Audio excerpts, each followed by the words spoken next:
大家好，欢迎来到台湾阿嬷的芭比时代，我是杨志锦。您在一年当中最重视、最期待，或者是最不知所措的节日是哪一个呢？或许有人的回答是情人节吧。那么一听到情人节，应该就会想到鲜花、巧克力。是的，今天我们就要来谈谈巧克力。巧克力是怎样从欧洲传到东亚，继而来到台湾？又或者是世界上是谁第一位吃到所谓的巧克力？不过要顺带一提的是，其实巧克力和情人节原本是一点关系也没有的。现在让我们来看一张有趣的图画。这张图画是17世纪的一张图。这张图当中呢，分别人物就是阿拉伯人、中国人以及中美洲的原住民。这个中美洲的原住民呢，其实现称是印第安人，古称呢是阿兹特克人。那接下来我们统称阿兹特克人。在这3个人的面前呢，都各有容器。那这些容器当中呢，分别所放置的是咖啡。中国人手上拿的杯子里头装的是茶，而印第安人，也就是阿兹特克人手上所拿的呢，就是巧克力。他们手中拿着杯子，里面都装了各自代表各自地区和国家的饮料。那其实这幅画所要呈现的，就是当时在欧洲很受欢迎，或者是说迅速成长的3种充满异国风味的饮品。那这些饮品呢，和他们的产地与当地人之间是有很密切的关联性的。在《砂糖的世界史》这本书当中，提到了以下这样一段历史：1528年时，西班牙的科尔特斯远征队远征中美洲的阿兹特克帝国，将阿兹特克人所说的苦水，也就是巧克力，带回西班牙。在这之前，也有传闻说到，是哥伦布将巧克力带回欧洲的。巧克力是从可可豆提炼而来的，当时候西班牙人将它视为是一项机密。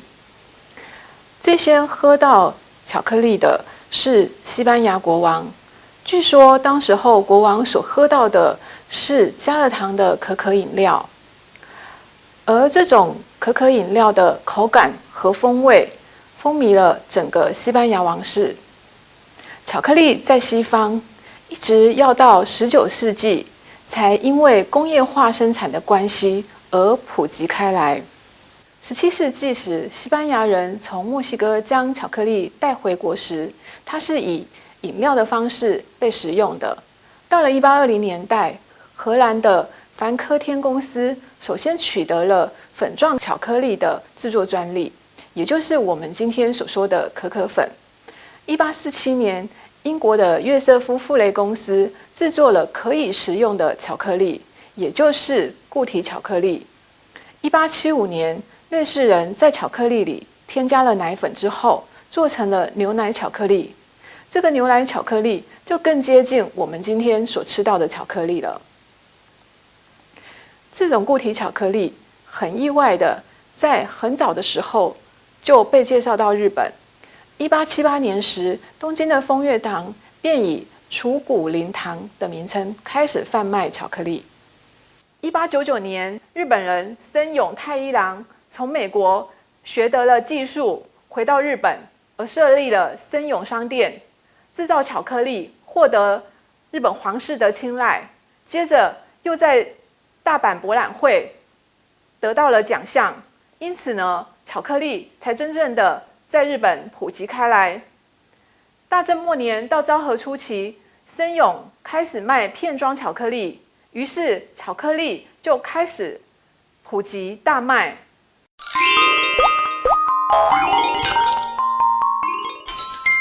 1869年时，台湾南部有一位葡萄牙人用了一杯热巧克力招待了初到台湾的天主教神父，但是直到日本时代，巧克力才会真正的作为一个高档零食进入台湾人的舌尖。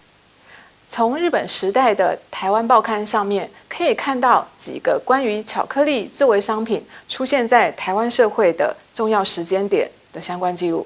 首先是1897年的台湾日报上面有一则关于西洋轩的广告。这则广告里头呢，提到西洋轩里的贩售项目有咖啡、西洋餐食、姜汁啤酒、香槟、葡萄酒以及喝的巧克力。是的，其中有一项就是喝的巧克力。再者，有名的巧克力品牌明治则在1920年时在台北设立了商店。接着，同样是知名品牌森永1925年时在台北设立了森永制品台湾贩卖株式会社。我们这边看一下这张照片，这张照片是当时明治治国的建筑物。这张建筑物呢有3层楼高，在当时算是相当气派的建筑物，展现了现代的艺术感。而这样的氛围呢，特别受到文化人的偏爱。不过，在这里要顺带一提的是，当时我们并不使用巧克力这个词，而是用日文的 chocolate 或者是汉字的名称糖饼条。现在我们来看一则1932年的报纸广告。在这张广告当中，我们可以看到当时候的森永巧克力呢，是由牙膏软管状的容器所装成，一个卖20钱，而牛奶巧克力有一个5钱的，也有一个10钱的，听起来不算太贵，但是和当时的庶民零嘴比较起来，仍然高了10倍上下。而其属性呢，属于都市人所吃的零嘴，当时庶民仍然停留在寻求温饱的阶段，因此巧克力仍然是属于珍贵的零食。所以从这一点上来看，吃什么样的零嘴，吃什么样的零食，也足以看出一个阶级的不同。到了1920年代中期，在报纸上我们逐渐能够看到越来越多的巧克力广告，推销巧克力的广告词呢也各式各样。现在我们就来看看明治巧克力它所推出的几幅广告。这一幅明治巧克力的广告上面，它写着近代人最嗜好的标的。有趣的是，在这个标题底下呢，它括号写了饼干，这也就是我们刚刚所说的没有巧克力这3个字，而是用饼干条或者是饼干来指称巧克力。接下来我们再看看另外一张，这张图里头同样的，它写着一句广告词是迈向美和健康的现代食品。接下来这一张更是有趣了，上面写着消除疲劳、增强元气的美味粮食，下方却搭配了一个通往健康的流线型超特级的电车图样。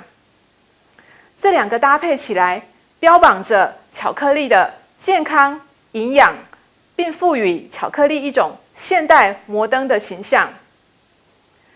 这个搭配电车的图像呢，是由于1930年代在日本开始行驶的超特急列车。这样子的搭配强调了巧克力它走在时代尖端的前卫性。当时候明治治国在台北有家咖啡名店就叫做明治治国，他们办过许多次的吃巧克力送电影票的活动。那么活动的方式呢，是在活动期间，只要到明治治国去喝咖啡或者是买巧克力，购买2元以上就可以获得一张价值70元的电影入场券。在这则广告当中，我们所看到的是明治巧克力和当时最新的美国电影丹凤朝阳的结合行销。接下来我们再看看另外一则广告，这则广告可有趣了。是耶诞节可不是现代人才实行的节庆。在1921年的台南新报当中，我们看到的这则广告里头呢，就标榜了圣诞节送森永巧克力当礼物的广告。在一开头的时候，我们提到巧克力其实和情人节没有直接的关系，可是，在日本时期，巧克力已经有了一些食物上的应用。比方说，我们在1937年的《风月报》上面可以看到一个叫做《摩登生活学讲座》的专栏。在这个专栏里头呢，它依男女之别，分别教导约会的时候的注意事项。其中给男性的一项建议就是切勿蔑视巧克力糖的存在，精选饵食是钓鱼的第一课也。这是一个很有趣的实物应用吧。